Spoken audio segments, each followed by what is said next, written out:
ওম শান্তি শান্তি শান্তি। আর প্রেমী ভক্ত মানুষ প্রেম করে ডাকলে তিনি তৎক্ষণাৎ ভক্তের সামনে প্রকট হয়ে থাকেন। তাই ভক্তের জন্য তিনি নিকট হতেও নিকটে। এর অতিরিক্ত বলা যায় যে তিনি সদা সর্বত্র পরিপূর্ণ।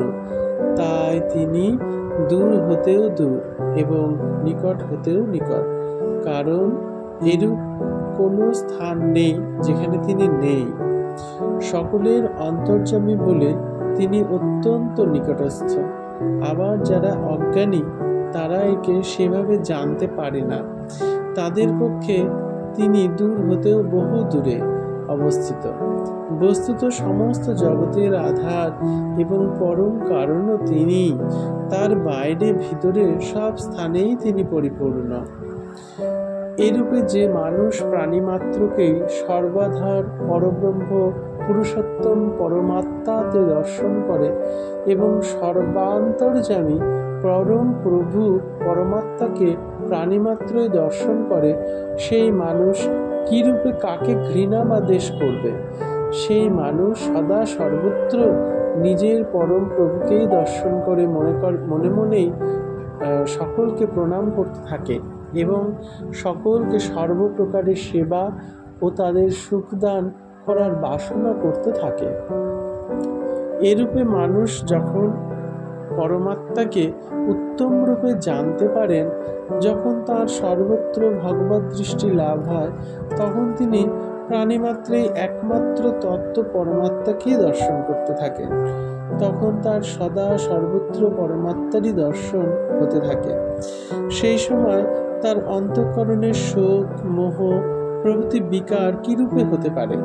তিনি তো তখন এমন আনন্দমগ্ন হয়ে যান যে শোক মোহাদি বিকার সমূহের ছায়াও তার চিত্তে থাকতে পারে না। লোক সকলের দৃষ্টিতে তিনি সব কিছু করতে থাকলেও বস্তুত তিনি নিজের প্রভুতেই ক্রীড়া করেন। তার কাছে প্রভু ও প্রভুর লীলার অতিরিক্ত অন্য কিছুই থাকে না।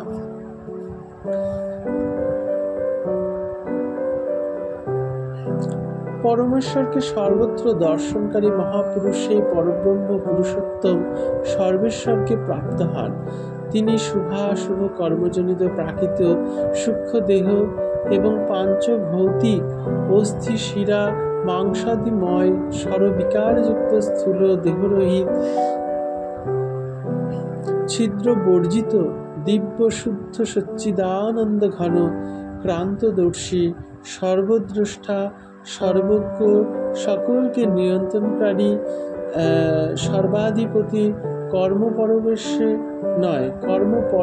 নয় স্বয়ংই স্বেচ্ছায় অবতীর্ণ, আর অনাদিকাল হতে সকল প্রাণীর জন্য তাদের কর্মানুসারে সমস্ত পদার্থ সমূহকে যথাযোগ্য রূপে সৃষ্টি এবং বিভাগ ব্যবস্থা করে আসছেন। যে মানুষ ভোগে আসক্ত হয়ে ভোগ প্রাপ্তির সাধন রূপ অবিদ্যার নানা প্রকার কর্মের অনুষ্ঠান করে, সেই মানুষ সেই সব কর্মের ফলস্বরূপ অজ্ঞানান্ধকারে পরিপূর্ণ বিবিধ জন্ম এবং ভোগসমূহই প্রাপ্ত হয়। সেই মানুষ মনুষ্য জন্মের চরম ও পরম লক্ষ্য পরমেশ্বরকে না পেয়ে নিরন্তর জন্ম মৃত্যুরূপ সংসার প্রবাহে পড়ে নানাবিধ তাপে সন্তপ্ত হতে থাকে। অন্য যে সকল মানুষ অন্তঃকরণের শুদ্ধির জন্য কর্তৃত্ব বোধকে ত্যাগ করে কর্মসমূহের অনুষ্ঠান করে না এবং বিবেক বৈরাগ্যাদি জ্ঞানের প্রাথমিক সাধন সমূহেরও আচরণ করে না, বরং কেবল শাস্ত্র সকল পাঠ করে ও শ্রবণ করে নিজেতে বিদ্যার জ্ঞানের মিথ্যা আরোপপূর্বক জ্ঞানাভিমানী হয়ে পড়ে, এরূপ মিথ্যা জ্ঞানী মানুষ নিজেকে জ্ঞানী মনে করে আমার আর কোনো কর্তব্য নেই এই ধরনের কথা বলে কর্তব্যসমূহ ত্যাগ করে এবং ইন্দ্রিয়গুলির বশীভূত হয়ে শাস্ত্রবিধির বিপরীত যথেচ্ছ আচরণ করতে থাকে।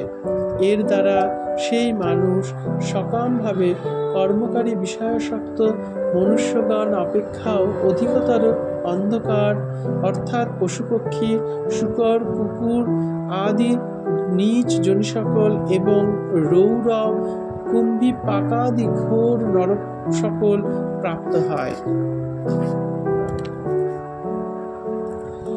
সর্বোত্তম ফলপ্রাপ্তিকারক জ্ঞানের যথার্থ স্বরূপ হল নিত্যানিত্য বস্তুর বিবেক, ক্ষণভঙ্গুর বিনাশশীল অনিত্য লৌকিক ও পারলৌকিক ভোগ সামগ্রী সমূহে ও তাদের প্রাপ্তির সাধনে পূর্ণ বিরক্তি, সংযমপূর্ণ পবিত্র জীবন এবং একমাত্র সচ্চিদানন্দ ঘন পূর্ণ ব্রহ্মের চিন্তায় অখণ্ডভাবে সংলগ্নতা।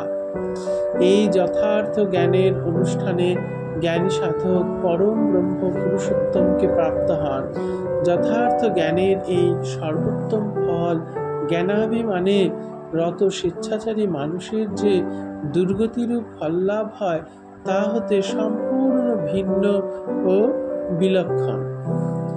সেই প্রকারে সর্বোত্তম ফলপ্রাপ্তির কারক কর্মের স্বরূপ, কর্মে কর্তৃত্বের অভিমানের অভাব, রাগ দেশ ও ফল কামনার অভাব এবং নিজ বর্ণাশ্রম ও পরিস্থিতির অনুরূপ কেবল ভগবৎ সেবার ভাবে শ্রদ্ধাপূর্বক শাস্ত্রবিহিত কর্মসকলের যথাযোগ্য আচরণ, এর অনুষ্ঠানে সমস্ত দুর্গুণ ও দুরাচারের সম্পূর্ণ নাশ হয়ে যায় এবং হর্ষ শোকাদি বিকার রহিত হয়ে সাধক মৃত্যুময় সংসার সাগর পার হয়ে যান। সকামভাবে কৃত কর্মসমূহের যে পুনর্জন্মরূপ ফল কর্মকারীর প্রাপ্তি হয়, তা হতে এই যথার্থ কর্ম আচরণের ফল সম্পূর্ণ ভিন্ন ও বিলক্ষণ। আমরা সেই পরম জ্ঞানী মহাপুরুষগণের নিকট হতে জ্ঞানের এবং কর্মের এইরূপ বিবরণ শুনেছি। তারা আমাদেরকে এসব বিষয়ে পৃথক পৃথকভাবে ব্যাখ্যা করে ভালোভাবে বুঝিয়েছেন। কর্ম ও অকর্মের বাস্তবিক রহস্য বুঝতে অত্যন্ত বুদ্ধিমান মানুষও ভুল করে থাকে। এই কারণে কর্ম রহস্যে অনভিজ্ঞ জ্ঞানাভিমানী মানুষ কর্মকে ব্রহ্মজ্ঞানের বাধক মনে করে এবং নিজের বর্ণাশ্রমোচিত অবশ্য কর্তব্য কর্মসমূহকে ত্যাগ করে থাকে। কিন্তু এরূপে কর্ম